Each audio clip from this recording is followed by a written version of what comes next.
So நம்ம இப்போ என்ன பார்க்க போகிறோம் அப்படின்னா, இந்திய அரசியலமைப்பு சட்டம் அப்படிங்கிற 6th இருக்கிற ஒரு பேசிக்கான லெசன் தான் பார்க்க போகிறோம். அதில் இருக்கிற இம்பார்ட்டன்ட் பாயிண்ட்ஸ் எல்லாத்தையுமே பார்க்க போகிறோம் ஃப்ரெண்ட்ஸ். ஸோ இதில் கற்றல் நோக்கங்கள் என்ன கொடுத்துருக்காங்கன்னா, இந்திய அரசியலமைப்பு சட்டத்தை பற்றி நம்ம அறிந்து கொள்ளணும் அப்படின்னு கொடுத்துருக்காங்க.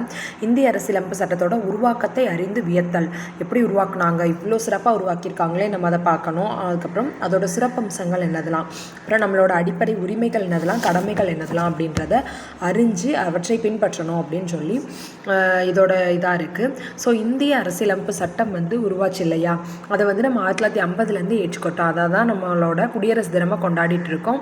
அதை பேஸ் பண்ணி ஒரு 6th ஸ்டூடெண்ட்ஸ்க்கு எந்த மாதிரி கொடுக்க முடியுமோ அந்த மாதிரி ரொம்ப சிம்பிளாகவே இந்த லெசனில் கொடுத்துருக்காங்க. ஸோ இதில் ஃபஸ்ட்டு ஒரு அண்ணனுக்கும் தம்பிக்கும் உள்ள கான்வர்சேஷன் மாதிரி. அண்ணன் படிச்சுட்டு இருக்கான், தம்பி டிவியை சவுண்டாக வச்சுட்ருக்கான். ஸோ அப்பா சொல்கிறாங்க, 2 பேருக்குமே உரிமை இருக்குது, ஸோ நீ அவனோட உரிமையை கெடுக்கிற மாதிரி எதுவுமே பண்ணக்கூடாது அப்படின்னு புரிய வைக்கிறாங்க. அப்போ அவங்க அம்மா கேட்குறாங்க, வீட்டுக்கே இவ்வளோ சட்டம் தேவைப்படுது, அப்போ நாட்டுக்கு அப்படின்னு கேட்குற கொஸ்டினுக்கு தான் நாடு அப்படிங்கிறது பல மதம், பல மொழிகள், பல இனங்கள், பண்பாடு எல்லாமே சேர்ந்ததாக இருக்கக்கூடியது தான். ஸோ நம்ம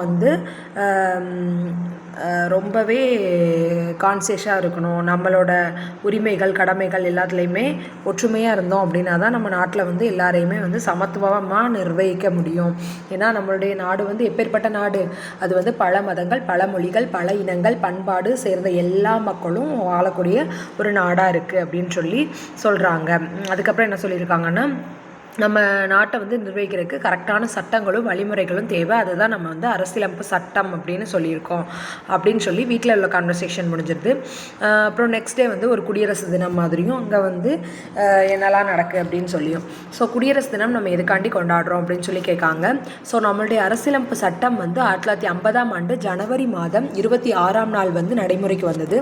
அதை தான் நம்ம குடியரசு தினமாக கொண்டாடுறோம் அப்படின்னு சொல்லி ஆன்சர் வருது. ஸோ இது கரெக்டு தான். ஆனாலும் கூட 1929 லாகூரில் காங்கிரஸ் மாநாடு ஒன்று கூடிச்சு. அந்த காங்கிரஸ் மாநாட்டில் என்ன பண்ணாங்க, முழு சுயராட்சியத்தை நம்ம எப்படி அடையணும் அப்படிங்கிற முழக்கம் வலுப்பெற்றது.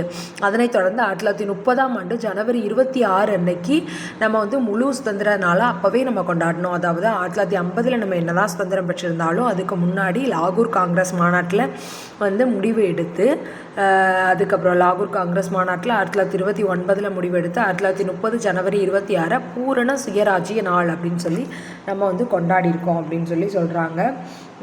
ஸோ அதை நினைவு கூறுற விதமாக தான் நமக்கு என்ன பண்ணியிருக்காங்க, அந்த பூரண சுயராஜ் அப்படிங்கிறது வந்திருக்கு சரியா. அதாவது முழு சுதந்திர நாளாக கொண்டாடியிருக்கோம், பூரண சுவராஜ் டே அப்படின்னு சொல்லி சொல்கிறோம். ஸோ அந்த பூரண சுயராஜ் டேயை ஞாபகப்படுத்தணும் அப்படிங்கிறக்காண்டி தான் அதே ஜனவரி 26 1950 நம்ம குடியரசு தினமாக கொண்டாடிட்டு இருக்கோம் அப்படின்னு சொல்லி எக்ஸ்பிளைன் பண்ணுறாங்க. அதுக்கப்புறமா இப்போ நம்ம ஒரு சின்ன கேம் எடுத்துக்கிட்டோன்னா கூட அந்த கேமுக்கு நமக்குன்னு விதி இருக்குது. அந்த விதி இருக்கிறனால தான் நம்ம அந்த கேமை நல்லா சிறப்பாக விளையாட முடியுது.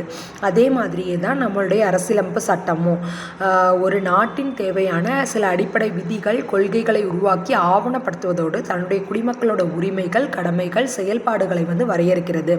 அச்சட்டத்தின் துணையோடு தான் அந்த நாடு ஆளப்படுது. ஸோ அரசியலமைப்பு சட்டம் அப்படிங்கிறது நாட்டுக்கு தேவையான அடிப்படை விதிகள் கொள்கைகளை உருவாக்கி ஆவணப்படுத்துவதோடு தனது குடிமக்களோட உரிமைகள் கடமைகள் செயல்பாடுகளை வரையறுக்குது. அப்புறம் அந்த சட்டத்தோட துணையோடு தான் நம்ம நாடு ஆளப்படுது அப்படின்னு சொல்லியிருக்காங்க. அதுக்கப்புறமா அரசியலமைப்பு சட்டம் அப்படிங்கிறது நம்ம நாட்டோட உயர்ந்தபட்ச சட்டமாக இருக்குது. அப்புறம் அடிப்படை அரசியலமைப்பு கொள்கைகளை வரையறுக்கு கட்டமைப்புகள் வழிமுறைகள் அதிகாரம் எல்லாத்தையுமே விளக்கக்கூடியதாக நம்மளுடைய அரசியலமைப்பு சட்டம் இருக்குது அப்படின்னு சொல்லியிருக்காங்க. அப்புறம் அரசியலமைப்பு சட்டம் தான் குடிமக்களோட அடிப்படை உரிமைகள் கடமைகள் எல்லாத்தையுமே நிர்ணயம் செய்து வழிகாட்டு நெறிமுறைகளை வழங்குது. ஸோ ஒட்டுமொத்த கட்டமைப்பாக இருக்குது அப்படின்னு சொல்லி சொல்கிறாங்க.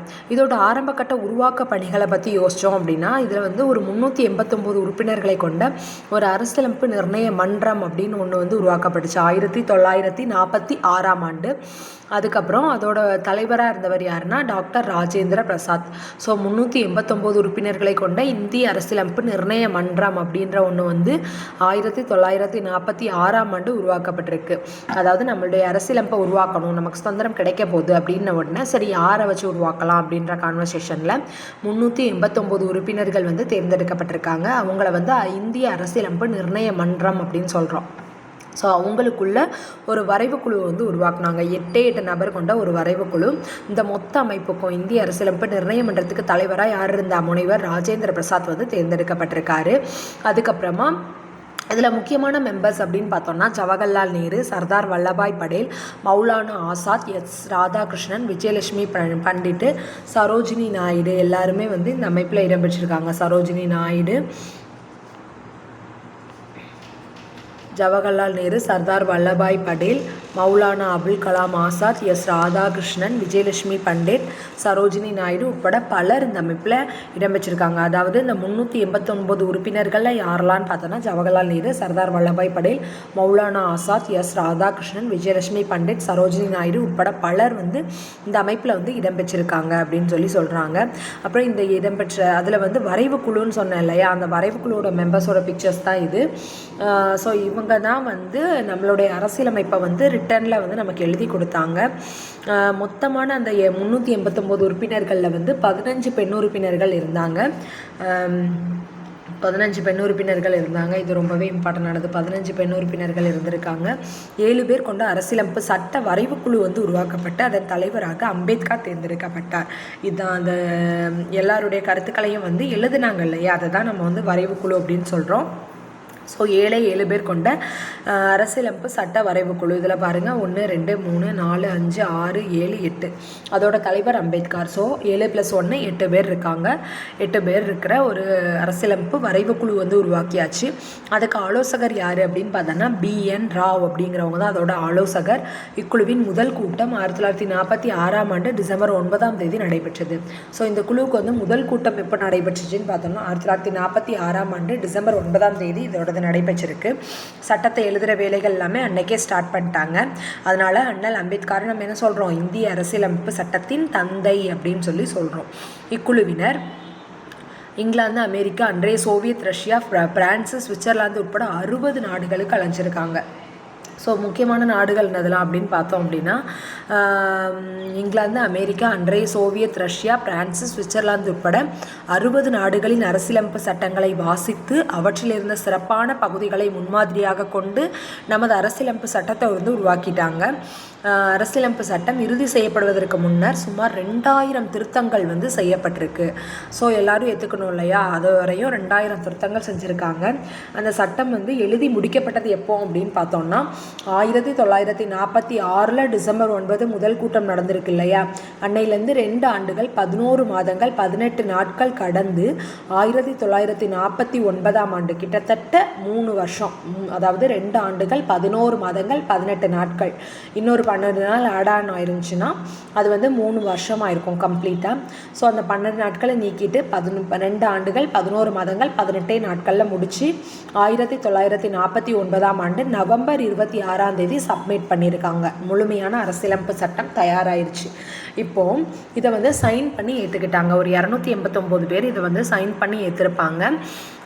ஏற்றுக்கிட்டு அன்னைக்கே நம்ம இதை வந்து அப்ளிகபிள் பண்ணலை. அதை அப்ளிகபிள் பண்ணனால்தான் இன்றைக்கி ஜனவரி 26 அரசியலமைப்பு நிர்ணய மன்றம் நமது அரசியலமைப்பு சட்டத்தை அன்றுதான் ஏற்றுக்கொண்டது. ஆகையினால் தான் அந்த நாளை அரசியலமைப்பு சட்ட நாளாக ஆண்டுதோறும் நாம் கொண்டாடுகிறோம் அப்படின்னு சொல்லிட்டாங்க. ஸோ இதுக்கு எவ்வளோப்பா செலவாயிருக்கும் அப்படின்னு நம்ம யோசிச்சோம்னா 64 லட்சம் ரூபாய் இதுக்குன்னு செலவு பண்ணியிருக்காங்களாம். இந்த அரசியலமைப்பு சட்டத்தில் வந்து ஒரு முகப்புரை இருக்குது. அந்த முகப்புரை என்ன சொல்லுதுன்னா, ஒவ்வொரு இந்தியருக்குமான நீதி, சுதந்திரம், சமத்துவம் இது எல்லாத்தையும் உறுதி செய்வதோடு சகோதரத்துவத்தையும் வந்து வலியுறுத்துது. நம்மளுடைய அரசியலமைப்பு சட்டத்தோட முகப்புரை ஒவ்வொரு இந்தியருக்குமான நீதி, சுதந்திரம், சமத்துவம் எல்லாத்தையுமே உறுதி செய்வதோடு சகோதரத்துவத்தையும் வந்து இது வலியுறுத்தக்கூடியதாக இருக்குது அப்படின்னு சொல்லிட்டாங்க. அதுக்கப்புறமா முகப்புரை அப்படின்னா என்னது அப்படின்னு பார்த்தோம் அப்படின்னா, முகப்புரைனா எல்லா புக்குக்குமே ஒரு இண்டெக்ஸ் பேஜ் இருக்கும் இல்லையா, அந்த மாதிரி தான் நம்மளுடைய அரசியலமைப்பு சட்டத்தோட முன்னுரையை தான் முகப்புரை அப்படின்னு சொல்கிறோம்.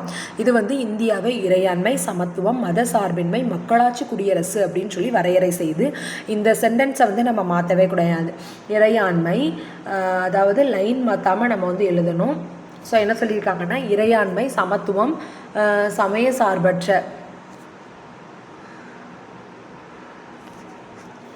இறையாண்மை, சமத்துவம், மதசார்பற்ற மக்களாட்சி குடியரசு அப்படின்னு சொல்லியிருக்காங்க. மக்களாட்சி குடியரசு அப்படின்னு சொல்லியிருக்காங்க. இதுதான் 5 வேர்டு. ஸோ என்ன சொல்லியிருக்காங்கன்னா இறையாண்மை, சமத்துவம், மதசார்பற்ற மக்களாட்சி, குடியரசு அப்படின்னு சொல்லியிருக்காங்க.